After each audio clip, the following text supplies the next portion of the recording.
Oh shit, Rob, wake up! Hey, Oh, fuck. wake up, I'm up. man!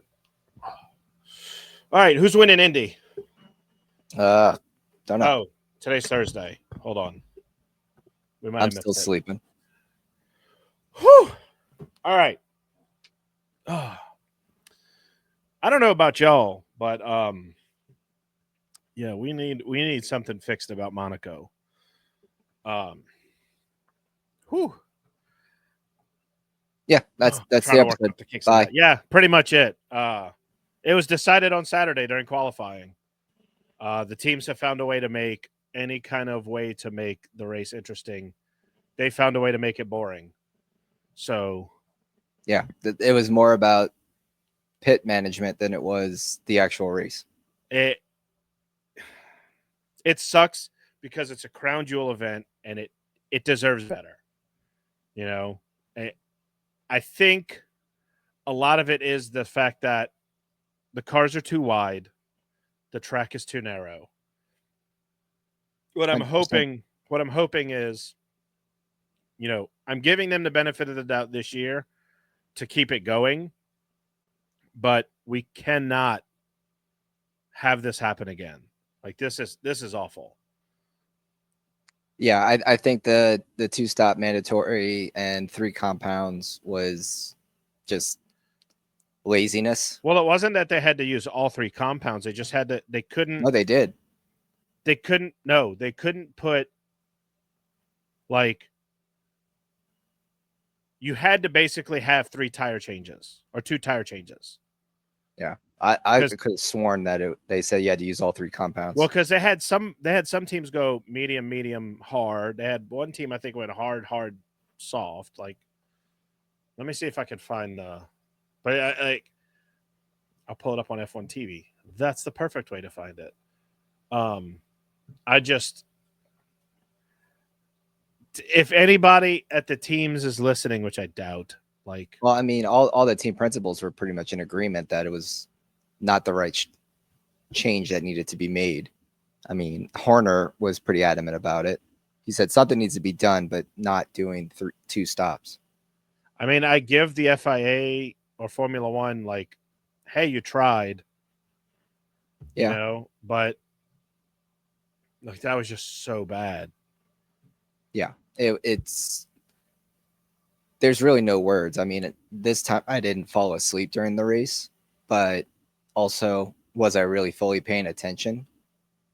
I mean, when you have people that are getting lapped 3 times, it's pretty sad. And I think only like the top 6 were actually not lapped.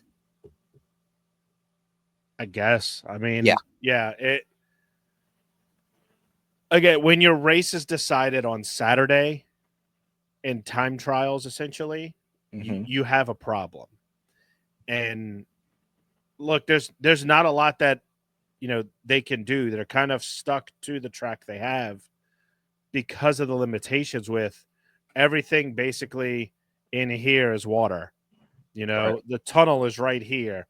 Everything here is uphill and it's got buildings right along it.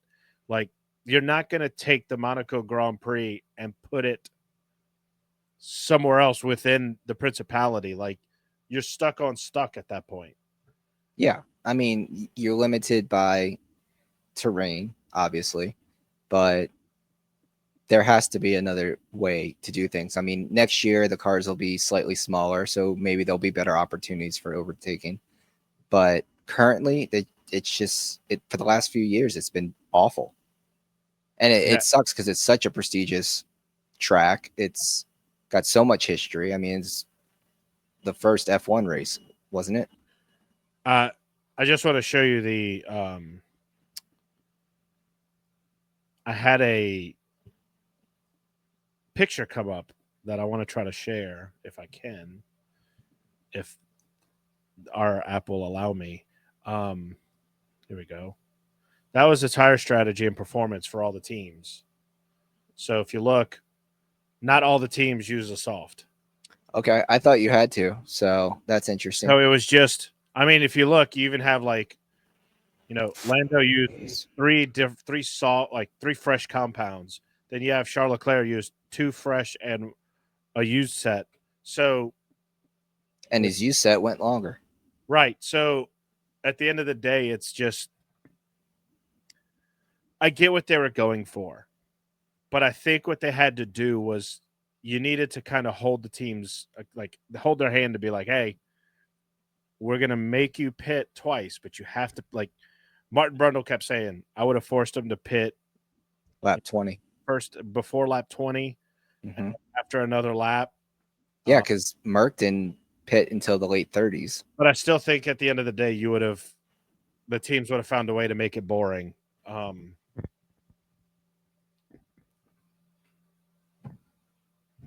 There's no, it's getting to a point where it's become unwatchable. It's ridiculous. It's insane that we're still fighting for this track.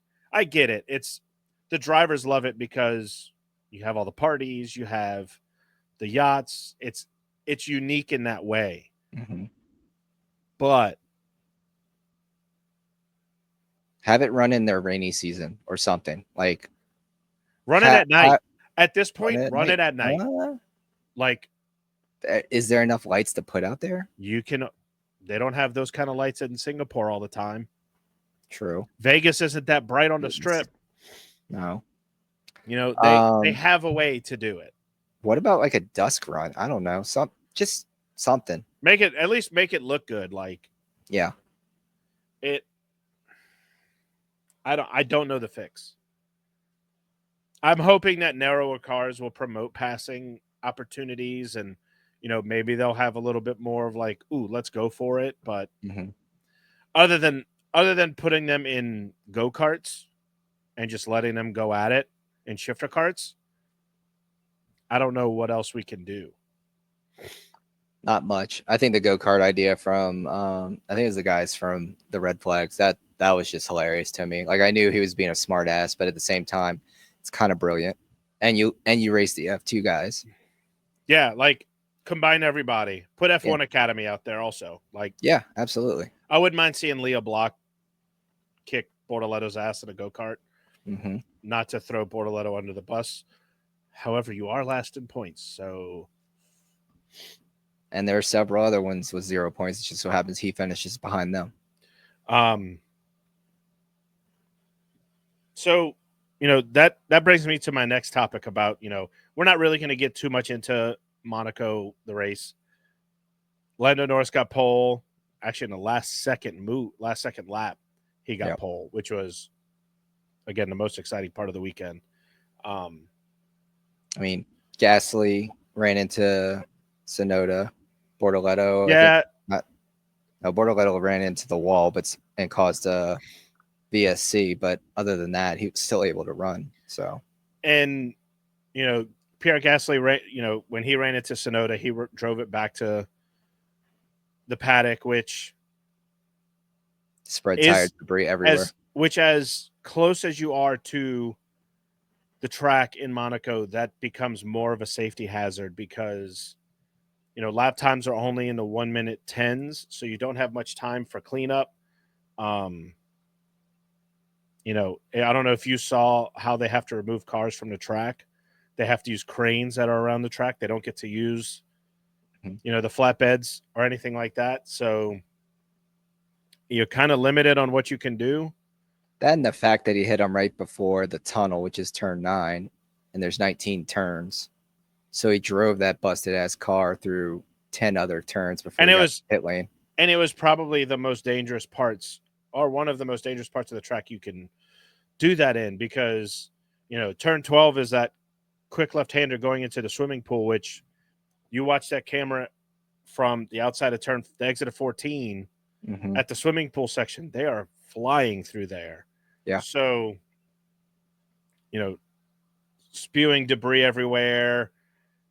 You get a puncture and you ruin someone else's day that way.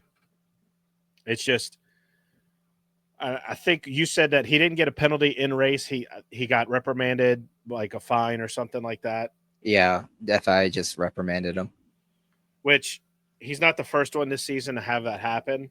So it's Yeah, good they're to lighter show. on the penalties, but I don't know. I feel like driving through 10 turns, granted he cut the chicanes, still like wasn't safe. Hey, it was good. It was good though that they're staying consistent. They're Yeah. not they're not being inconsistent and showing like, oh hey, this week we gave them just a fine and a slap on the wrist. This next week we're getting them a 10-second penalty. That was another thing that I thought I will bring up with the race that I thought was kind of funny.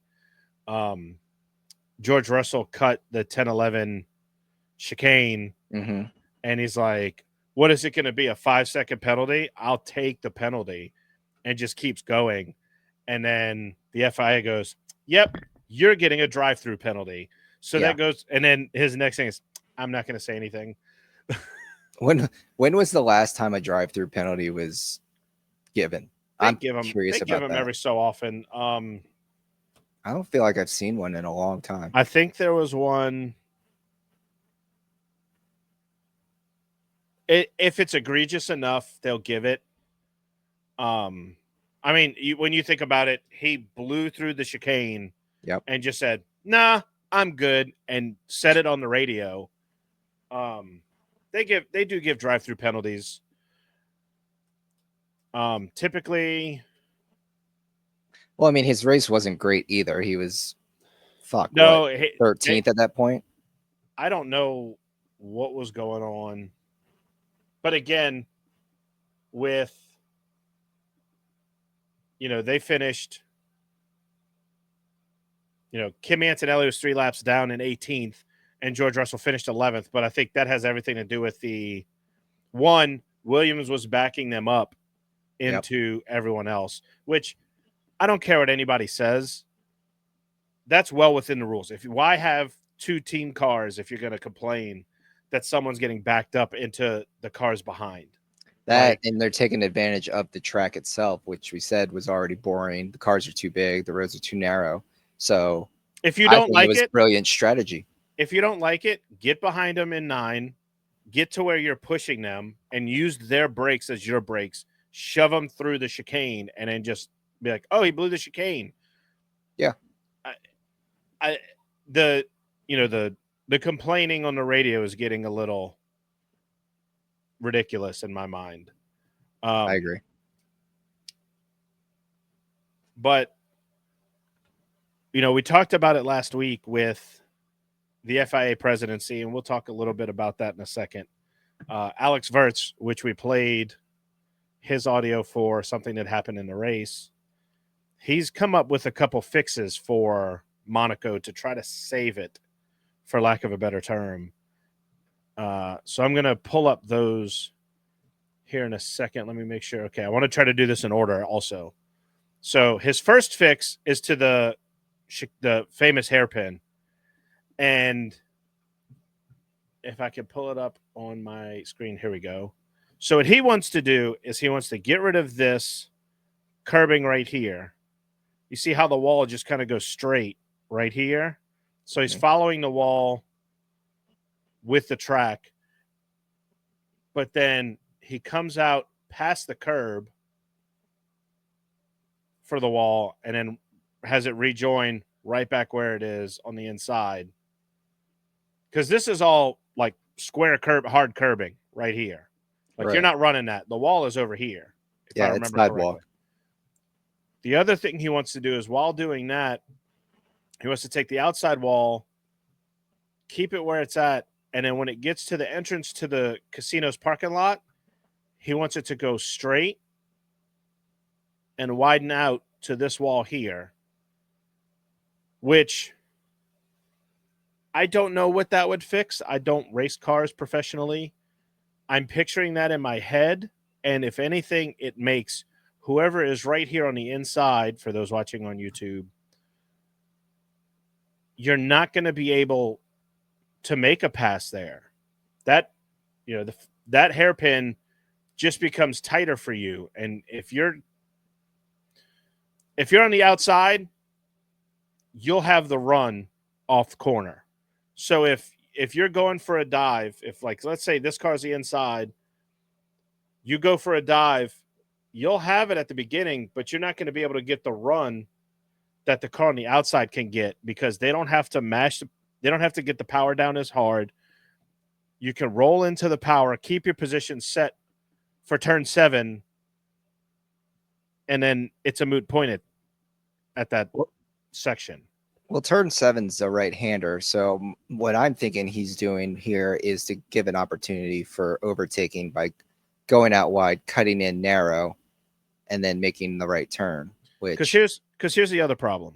Because if they go wide on the right on this hairpin and then they have to make a right turn, they still have to go back wide. But if the person on the outside that cuts in has the advantage, they have the right of way. Well, this is my issue here. So if you go wide here and you, for some reason, say you clip the inside curb and you pop out and you're straight, you've created a parking lot. No one's getting by here. So, that's a problem that they need to look at and try to fix. I do agree. However, this may be probably the hardest one to fix out of all of them. Yeah. The other thing I will say, just leave this corner alone. This is an iconic corner. I know you want to try to save the track and everything, but let's just not touch that one. All right. So now let's go. Like I said, I think it's literally just for a possible outside to in overtake. I don't think it's going to work. I think it's too slow, but it's an interesting thought. I could see his thought process, but I feel like there's better fixes. Yeah. Like this one. Okay, this is coming out of turn 9, out of the tunnel. So in yellow, here's turn 10, 11. It says chicane coming right out. Yep. What he says is from this point here to this. I'm not on the screen. Now I am. From this point here to this point here, it adds 80 meters. Therefore, you could go a little deeper, go a little quicker, that you have to be on the brakes. And instead of making this kind of a double apex chicane, you just make it a single apex, and they can get that straight run to 12, which... Well, this will eliminate a turn, too. It will not necessarily, because if you look at... They call this section here turn 11 because throughout the turn, it's just a multi-apex turn. Right. And then this is just the exit. Because otherwise you'd have, 10, 11, 12, 13. Right. That's what I thought it was. Which is what they do in NASCAR for Watkins Glen. Mm-hmm. It's, the bus stop chicane is that. So you bring it down here, you bring turn 10 to this point, and then you have a single turn 11 into 12. You're still not flat out here. So that creates passing. That's the biggest thing, is a lot of people don't realize. They think, oh, you need to go fast to create passing. No, you have to have off throttle time to create passing. Because if, let's say you and I are driving, you're losing your tires, you're going to be off throttle a little more than I am.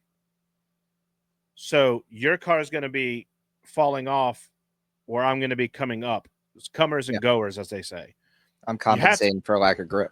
If you create comers and goers, you create better racing. So that's a second fix, which I agree with this fix. I think this could work. And before anyone says, oh, well, he's going to run into this boat, that boat's not there. Well, also that pier would have to move too. They've reclaimed land. If you looked, I don't know if you noticed, coming out of turn 8 into the tunnel, back in, I know when I first started watching Formula One, they didn't have buildings on the outside of that turn. Now they do. They're starting to reclaim land from the sea and putting new buildings there. So they can easily reclaim this little bit of the harbor. Right. And I think this one is doable. And I like the fact that you add 80 meters, you ease up that double apex. So you don't make it so tight. You can make it a little wider. And people can go faster into the tunnel too.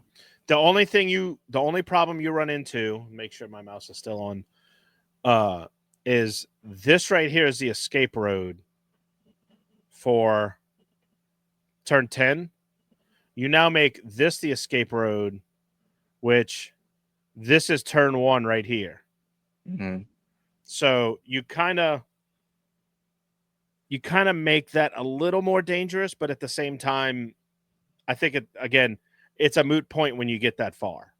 Right. You should be well slowed down, and you'll hit whatever tire barriers there are to stop you. This extra 80 meters will also help when they come out of the tunnel, going from the dark to the bright sun of the Mediterranean. Yes, too. It will help. It will help avert their eyes a little better, or adjust their eyes from dark to light. Yeah, that's correct. So that's his second fix, which again I agree with. I think this one could work. Now I'll bring up the third one, which is the final turn, or second to last turn. So what he wants to do is, this is your normal apex right here. You're washing out. This is the curb. You're off screen again. I'm looking at the screen on the recording app, and I'm like, oh, there's my mouse. Here's my mouse. So this dotted line is the current wall. Okay. This dotted line is the current wall. He wants to take this wall, put it out here, and then take this wall and then move it out a little more. That will make your apex wider. That will make your entry line, instead of being here, you're going to have to come out here to then try to cut this as shallow as you can or as deep as you can into the turn to get that run going. Right. Because this is pit lane right here. This is going to the final corner. I like this one. This one is doable. This could also set up for slow overtakes too before going all out. It can do that, or it can set up a traffic jam for pit lane, which is possible. Yeah. But also makes the pit entry a little bit easier too. Yes. I have one more fix that I think could work. Okay. Let's hear your fix. So let me pull up the track map one more time. So if you look here, you see how they come down the main straight and then it's supposed to wash them out? Yep. If you're coming out of pit lane, you can cut this corner. I think you get rid of that pit lane cut corner and you allow drivers on track to cut that corner. Higher speeds at the apex. If that way the risk is a little higher for a mistake, but the reward is so much better. Isn't there a building on that corner? Right here. Okay. So that would be your only problem. Plus the fact that if we go back to, I want to say it was the turn 10 complex, because you can kind of see it in that. This is where you're ending up. Let's see if I can zoom in. Yeah, I can. Pixelation. Yeah, it's pixelated as shit, but bear with me. So this is the curbing for off of turn 1. So you pretty much have no room for error. However, they take this little cut here and start going up the hill. Got it. So you would, in essence, cut the corner to make it a little more wide, like get it wider. So shorten pit lane exit. So yeah, you'd shorten the pit lane exit. You'd basically make pit lane exit. The line would be before turn 1, and then they would go on their merry way. People that watch from turn 1 would be disappointed. Not really, because you're still getting, if anything, you're seeing the cars a little better. Maybe. You're getting a better view of the car. Monaco, so neither have I. I'm a broke bitch, so Aren't we all? right? So you were talking about you had fixes for Monaco. So what are your fixes? I had one fix. I remember I told you to remind me next week. So pull up that track map for me. All right. Bring the track map back up for him. Boop a doop So, boop. Right. so mine's there. not as in depth as Wertz's and yours. Mhm. I just want to see something different. My fix: flip the direction. Go backwards. Go backwards. Oh. Fuck it. Oh. I want to say You do a chicane, then you go hard into the tunnel, and then you fight uphill. I'm trying to picture it in my head. That's tripping me up just thinking about it. I want to say Do it 1 year. You force two stops on this one. Go back to the traditional stoppage. Whoever wants to stop. But just flip the track 1 year. so. Here's same, where I'll same starting place, but you have more of a straightaway.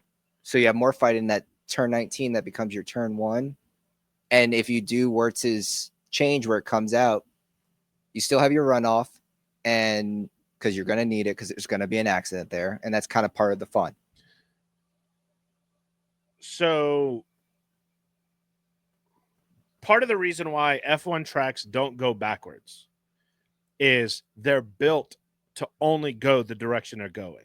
I get it. So no. I'm not disagreeing with you on this. I'm just stating, like, this is why the tracks go this way. So like if you take Silverstone, for instance,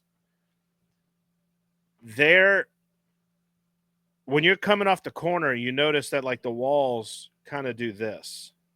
Mm-hmm. Where that way, if you lose it, you have a little more time to save it, or you have more of a runoff to slow down before you hit tire barrier, tech pro barrier, wall, whatever it is. Yep. If you're going the other direction, you're going head on into a wall, and it's closer. Yeah. So, but think about it this way too. Just looking at this map, you could potentially have 2 DRS zones. Because you would not have this one. Oh, you knew what I was thinking. You're downhill. You're not having a DRS zone. But if you're going downhill. backwards, you're not having a DRS zone downhill. You're going uphill the regular backwards, way. I'm just saying. If you're going with me. So wait. So from turn 1 to turn 3, going the correct direction is uphill. From turn 3 to turn 1 is downhill. Well, then you just have a shorter if DRS. Somebody's DRS fails right here, they're going into the wall. They're going into a building, because the way that this intersection is I think I control. One way is this way. What are you showing me? Just kind of like they do in other circuits. You just have those short DRS zones, like in the DRS here where that sector 1 says, where the sector 1 starts. I mean, it's not going to matter because they're not having DRS next year. That's true too. So that's a moot point. It could work. Mode X, mode Y. So it's tripping you up. I could see so one. I don't know if. Do you remember? You don't remember COVID and the Twitch boys, huh? A Formula One. Boys. No. So it's not a made up. It's not a real thing. Oh, is this Lando and them playing games? Yeah. Yeah. They did some races backwards. I don't know if they did Monaco. Definitely looking into. So what you would have to do, this is no runoff area. Like, this is just a building. So there's a runoff at turn 18. Not this way? No. This is a building. If you reverse and go straight, if you reverse the track, there is a runoff. Yeah, down here's the runoff. Right. You'd run into it. There's no runoff in this section. Well, you're in a chicane. It's going to be slow anyway. No. Well, also, there's a swimming pool right here. Yeah. You would not have runoff here. So, if anything, you could probably delete the chicane. Because what it is this chicane is here to slow you down for turn 12. Right. So you could have them come off of turn 12, go directly into the tunnel. Well, there's your other DRS zone. And then you do have runoff this way. It's still going to be over a minute lap because, you know, you're going to, with the changes. You would be then going uphill this way. Yeah, which is going to slow you down. Where there's potential Your runoff if they do Wirtz's adjustment at your turn runoff, 6. I think, goes, I don't know if it goes straight or if it turns a bit, which if it turns a bit, it works this way. I don't know what this is. I thought you said that was the building. No. Like, I know this intersection's this way. I don't know if there's a runoff this, like if there's the intersection goes straight that way, you could make it work. And then you just get rid of the 11-10 chicane. That could work. That could be the fix. I appreciate that you thought it might work. Well, because whenever you come up with ideas, a lot of the time I try to sit there and look at it and be like, okay, how can I make this not work? Well, that's what you have to do. You have to think about the logistics of it too. Like the runoffs make perfect sense to try to counteract the argument. And again, we've talked about this multiple times on this show. I have been a Formula One fan a lot longer than you have been. I've been a motorsports fan a lot longer than you have. So, you know, you could sit there and go, we got to put spikes and, you know, throw banana peels out on the track and this and that. It's like, yeah, that's not going to work because of this. I'm just saying. Though it would be cool to see them do Mario Kart. That would be cool to see them do Mario Kart. But that's why we don't. How boring this race was. We're talking about Mario Kart now. It was just bad. I mean, like, I would have rather lived Scott McLaughlin's Indy 500 this year than rewatch that Monaco race. Yeah. And I don't know if you saw Scott McLaughlin wrecked before the green flag. Is that what happened? Because he was starting in pole, wasn't he? No, he started. No, the pole sitter was Robert Schwartzman. Yeah, when I took a quick look, it was mid-race, and he was like in 20. No, McLaughlin didn't. McLaughlin didn't even start the race. Jesus. He was warming up his tire, and I'm not going to fault him. They don't get tire blankets. Right. They just were sitting on the grid. It had rained enough that like the track was wet. You're going. It wasn't that it was wet. It's you're not going 230 miles an hour into a 90-degree turn on slicks when there's any kind of rain falling in the area. Yeah. So they had rain for a minute. They didn't lose the track. They got running. He's warming his tires up. He barely blipped the throttle. The back end stepped out. He hit the inside wall on the main straightaway and destroyed the car. Yeah. All before the green flag. Where have we seen that this year? I can't fault him for it. Like, I know he's embarrassed. He was like, he was going to compete, but yeah, it sucked. I hated seeing that for him. Like, they interviewed him, and I'm just like, why are we interviewing him? Why are we entertaining this?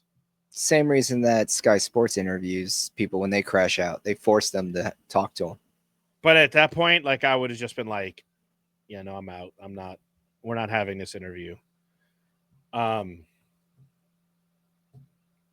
Well, so all that's left to talk about the GP is that Lando Norris won, first win at Monaco. Leclerc got second, and Piastri got third. So McLaren's still winning. Still winning. Lando's narrowed the gap to what, 3 points? It is. He's got some redemption.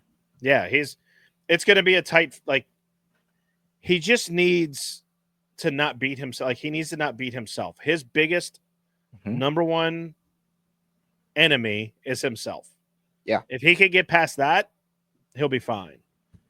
Which I think this win will help him. Yeah, it will.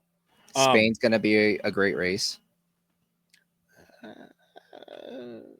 Better than this race. It'll be better. Seriously? The movie, if you'd have told me the movie Turbo was real, I would have thought that was a better race. But it wasn't like a turboed, like fast snail. It was just they threw a snail on the racetrack and said, "Race against this Indy car. You'll do it." I would have watched that over Monaco. Yeah, it was pretty bad. Uh, So what's going on in F1 news? Before we do that, the team standings, McLaren, like we said, are still winning. 319 points to now Mercedes in second, 147. And Red Bull Racing now in third with 143 and Ferrari with 142. That second place battle is heating up. I'm curious though. Like, I feel like Merck was in second last week because they didn't get any points this week. That's why it's gotten tighter. It has gotten tighter. Yeah, Red Bull. Merck looked like shit. Like they're whatever strategy. I think they just came in and said, let's just get through this and not wreck the car. Especially after a poor qualifying. I mean, they didn't pit until like the late 30s. Yeah. For the first time. Crap. Crap. And then you take out, if you think about it, Ferrari got disqualified over the weekend, right? At China. Oh, yeah. Yeah. Yeah, that happened a while ago. So, you know, think of the points that they lost because of that. You know, they'd be in second place right now. Yeah, probably would be. So back to F1 news. We've talked about it ad nauseum that the flex wing is going away. Yep. Well, apparently the FIA has made another piece of news because the titanium skid blocks have been switched to steel because they don't want a repeat of the grass fires from the Japanese Grand Prix. I thought steel sparks too. It doesn't do as much as titanium. Okay. I think is the thing that they're going for. But what about the maximum weight?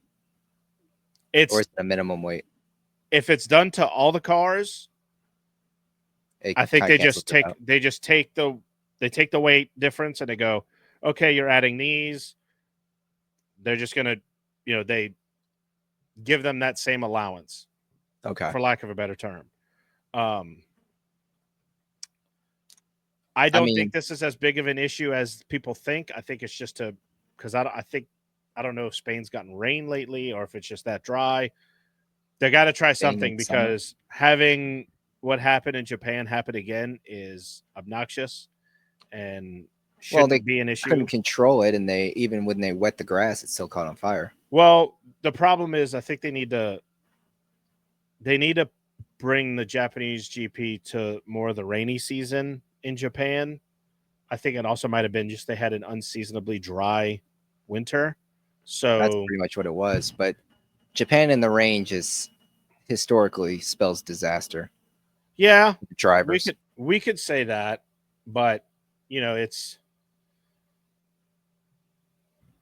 I would rather them not have to deal with safety car, the grass is on fire again, or red flag, the grass is on fire again. But I mean, if you go during rainy season, they're gonna have red flags because someone got into a wreck, and then you got a big ass excavator on the track. That is true. You don't want to have that. That's the biggest, kind of no you don't want. Yeah. But don't have them on during a safety car. Red flag it immediately. Exactly. I don't know what this is going to do per se to the racing. It might just be. So are they expected to change for Spain? They have changed it. So this has been in the works. So they've already probably known about it. I think they just kind of said, "Hey, this is the weather here. We're going to get rid of these and go on our merry way." Is it just for Spain? I haven't seen. Okay. I'd be interested to see. Yeah. Other news, FIA has given Verstappen platinum status, and I've seen a lot of misconceptions about, that means he's going to race in World Endurance Championship. What is platinum status? So it's a rating from the FIA. As a driver, you request it, and they decide what your rating is going to be. It's kind of like a tool for if you raced in. So the best way I can describe it, if you want to see a decently well done documentary, Porsche did one on Michael Fassbender trying to get to race in the 24 Hours of Le Mans. Right. And in the Porsche series, the racing series that he raced in, they had multiple drivers. You had platinum driver, gold driver, silver driver, bronze driver. And in those races, I think it's the amateur side, you have to have a platinum driver, a platinum, a gold, a silver, like one of those three, then you have a bronze driver. Okay. So it's basically to kind of help even the playing field. So like if you and I went to go race in Porsche Super Cup or whatever, or the European Le Mans series, we would be bronze drivers because we don't have experience. Right. If I had been racing when I was a kid and I was racing in multiple series around the world, but not necessarily in one, points. I could be a silver driver. Okay. Max Verstappen is platinum because he's doing so well. So what this does is it opens up the opportunity for him to be able to drive in World Endurance Championship, or WEC, the European Le Mans Series, American Le Mans Series, which is no longer called that. It's called IMSA. So he can race in the 24 Hours of Daytona. He can race in the 24 Hours of Le Mans. Which is things that he said he wants to do. Right. He eventually wants to do all these things. So it opens the door for him to be able to, race in those series, like you said. Right. Right now, only 6 drivers, current F1 drivers, have a platinum rating, including Max. Fernando Alonso, he's won the World Endurance Championship, and he's a winner at Le Mans. Franco Colapinto, he's a European Le Mans Series race winner, and he competed in the Spa 24 Hours. Lando Norris and Lance Stroll are platinum level drivers. Fuck off. They have both raced in the Rolex 24 at Daytona. But at the same time, Lance Stroll would probably be better in World Endurance than he would. Probably. And then Nico Hulkenberg is a winner at Le Mans. Right. Also, talking about some of the people who they consider Friday drivers, so those rookies or those reserve drivers that practice in FP1, Felipe Drugovich, Ryo Hirakawa, and I can't remember his first name, but Vesti, all have a rating. Okay. You could just be rated, or you could ask to be rated, and it's not, hey, I want you to give me a platinum rating. It's just, hey, what do you think I should be rated? And it'll be, oh, well, this is your level of expertise. This is where you're at. So we consider you gold. And that's just what it is. I'm sure there's check boxes that they have to fill out and figure out from that. There's things you have to do. There's requirements. You have to compete in so many races. You have to, you could win so many races and so on and so forth. But, this is just opening the door for when, the season's over. And because, Formula One goes from December to March is, there's nothing going on. Right. 24 Hours of Daytona is typically the last weekend of January. Max could go, I want to go compete in this. He's raced in it on iRacing. So, and he, I'll say this about Max. Dale Jr. said it, I think, on his podcast, that him and his wife went to the Miami Grand Prix, and he got to meet Max, and he wanted to tell him, like, hey man, you're making iRacing more relevant, and you're making it, you're bringing it to the forefront of how you can get from just a sim racer at home on iRacing to become a race car driver, and that it does cross over. So that's something that, seeing Max compete in the Rolex 24 on iRacing and then doing the virtual Le Mans 24 hours just kind of shows you his interest in doing it. Oh, absolutely. And then on to our last bit of news for the day. 40 automobile clubs, which fall under the FIA umbrella, have supported President Mohammed bin Salem for his re-election. Problem is, the Formula One drivers haven't, and there's 246 automobile clubs. So, I'm curious what the other drivers think. I don't think any of them are fans of his. I think it's just. I think they know he's a slime ball. I think so too. And then you see he forces his way into photo ops and all that for the podium and everything. It just doesn't go well. Doesn't feel good in my gut that he's still the president. Which is a good thing. He needs to freaking go. Yeah, I said it last week. He's and I said it this week. He's a slime ball. He has no interest in the drivers themselves, and the drivers need a driver president. Yeah, like a former driver being a president. That's why I think Carlos Sainz would be good. I think Wirtz would be good. Anybody who's actually gotten in the damn car. Now, I will say that I'm about 50% sure that he was president when they announced that Vegas was going to be a race. Oh yeah, it was his presidency that brought it. So I'm not totally against. Like, he's doing a good job where he's doing a good job. But this is Las Vegas paying for things. They're spending all that money, the casino money and taxes, to get these kind of things. Because don't they want something else soon? I know they're looking for. Oh, they want what is it? WrestleMania there every year. They're getting WrestleMania back. Right. After, and I could go on. We could go on a tangent about that. I could go on the biggest rant. I could go on the biggest rant. But we're not going to. But I'm not. I'm gonna leave it alone. That's for another podcast. They got WrestleMania back, like you said, and they want to be a big city. They want to be a big event city, which Vegas is. I just think that he's doing the job that Formula One and Stefano Domenicali want him to do as FIA president for Formula One. But what is he doing elsewhere? That's the question.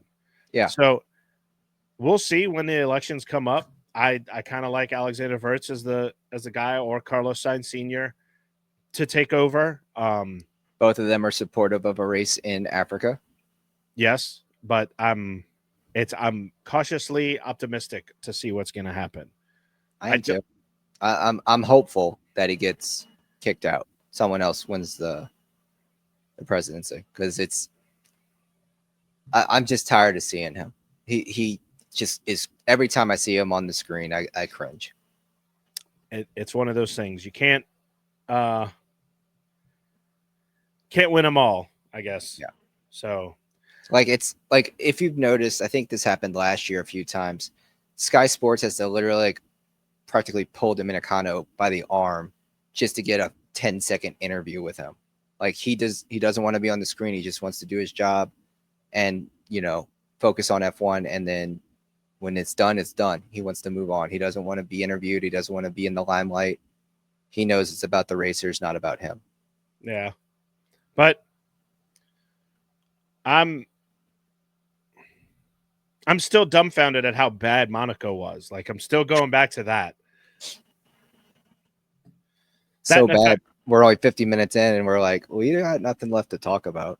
Yeah, that's a boring race will do that to you. Also, my Stars just lost, and they're eliminated. So you'll see me a little more clean shaven next week when we go into the next race. Spain. Yeah. So, but I don't know. It's still a long season, and it is getting shorter, and that that time at McLaren. What I'm really interested to see, honestly, is what is McLaren going to do? What are the papaya rules going to be when Lando Norris and Oscar Piastri are neck and neck in the points for the championship? Is there, I wouldn't say same rules. I wouldn't say they're best friends. They're not. Would it strain that relationship anymore? And that's what I want to see. I want to see if that's going to be an issue, because you kind of saw Aaron Senna fight. I don't think it would go that far. I don't think it'd be Prost Senna. But I want to see what becomes of McLaren as a whole if they start competing. And I think with it being so close, they're going to continue to let them race and just race clean. That's the papaya rules. Well, if you've noticed, they do papaya rules to an extent, and then they're like, nope, okay, we got to stop. Yeah. So long as they continue to uphold the rules on the track, it'll be interesting. But we got to see how this week plays out. Who knows? We could have a change in driver champion. There's going to be a new champion this year. I don't think Max is going to win it. No, I agree with that. It's definitely not going to be Max. The question is, which McLaren driver is it going to be? We'll find out next. So I think it's time to hit the wrap it up button. Yeah, it's time to have some coffee and wake up for Spain. Yeah, that was a long sleep, I'm not going to lie. Yeah. But that is it this week for the Ready, Steady, Go F1 podcast. For Joey, for Rob, we will see y'all next time after the Spanish Grand Prix. See ya.